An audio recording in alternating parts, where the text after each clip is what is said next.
On Thursday, the Democratic National Committee announced the 10 candidates who will get to participate in the September presidential debate, which will be just one night for the first time of this election season.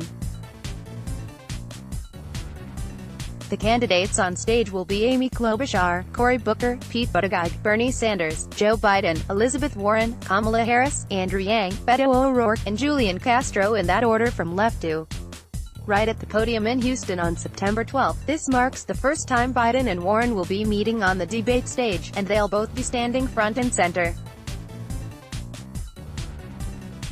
10 other candidates did not make the stage but are pushing forward in the race for the nomination. Read here what former campaign aides and strategists tell CBS News political unit associate producer Sarah Ewall-Weiss about what not making the cut could mean for campaigns. Trail markers. More and trail markers from the candidates. Bill de Blasio pressed by CBS News campaign reporter Tim Perry on the continuing controversy over New York City's handing of Eric Garner's death. Mayor Bill de Blasio deflected blame to the federal government and said, "We've changed so much to make sure that will never happen again." At home, the mayor is under fire from Garner's family, who says the city didn't act quickly or thoroughly enough, and the NYPD union, which says that the officer involved was unfairly fired. Kamala Harris. On Thursday, Senator Kamala Harris introduced a new policy plan aimed at improving economic opportunity for people who are disabled. CBS News campaign reporter Stephanie Ramirez says part of the plan includes getting the Transformation to Competitive Employment Act passed. This would create a grant program that would help redesign business models to increase employment of people with disabilities in competitive integrated employment, according to the campaign.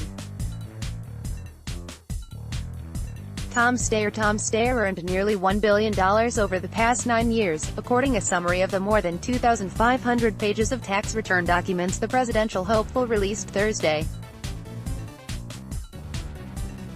Between his campaign to impeach President Trump and other political endeavors, Steyer and his wife Kat Taylor spent over $350 million over the same time span. CBS News campaign reporter Zach Hudak says the former hedge fund manager has pledged to spend $100 million of his own money in his run for president, and he is outspending every other candidate on advertising so far. Congressional Coveragei and the Senate. Arizona Senator Martha McSally has a Republican primary challenger in her 2020 bid to win the Senate seat she was appointed to by Governor Doug Ducey, according to CBS News political unit associate producer Allie Watson. Daniel McCarthy officially launched his campaign on Wednesday. The businessman from Glendale, Arizona has been weighing whether or not to challenge her for a few months. In a conference call with supporters earlier this month, he said President Trump's Twitter endorsement of McSally won't deter him. In the House, Tuesday's WBTV-hosted debate between NC09 candidates Republican Dan Bishop and Democrat Dan McCready started off with 3 national issues: healthcare, immigration and gun violence. The two Dans clashed the most over healthcare, with McCready going after Bishop, a state senator, for voting down a bill that would enable pharmacists to talk about cheaper drug alternatives with patients. Bishop pointed to his work on passing a companion bill, and then said McCready's healthcare plan would raise taxes. McCready's communications director, Matt Fried, told CBS News political unit broadcast associate Aaron Navarro, Bishop's record is pulling away people with pre-existing conditions from their healthcare. His record is making prescription drugs more expensive.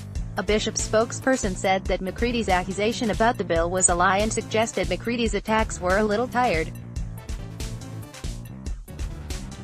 Almost verbatim, the same lines he used against Mark Harris. You could go back to those debates in 2018, and he's maybe just wearing a different tie. Bishop's campaign said, this historically red district has become more competitive. After Donald Trump's 12-point win in 2016, McCready only lost by 905 votes in a 2018 race that was ultimately thrown out over ballot fraud. National figures are also gravitating to the special election. Yesterday, Donald Trump Jr. spoke at a Bishop fundraiser, and former Vice President and presidential candidate Joe Biden endorsed McCready on Twitter. President Trump is also holding a rally in Fayetteville, North Carolina on Sep. 9, one day before the general election. Let's block ads. Why?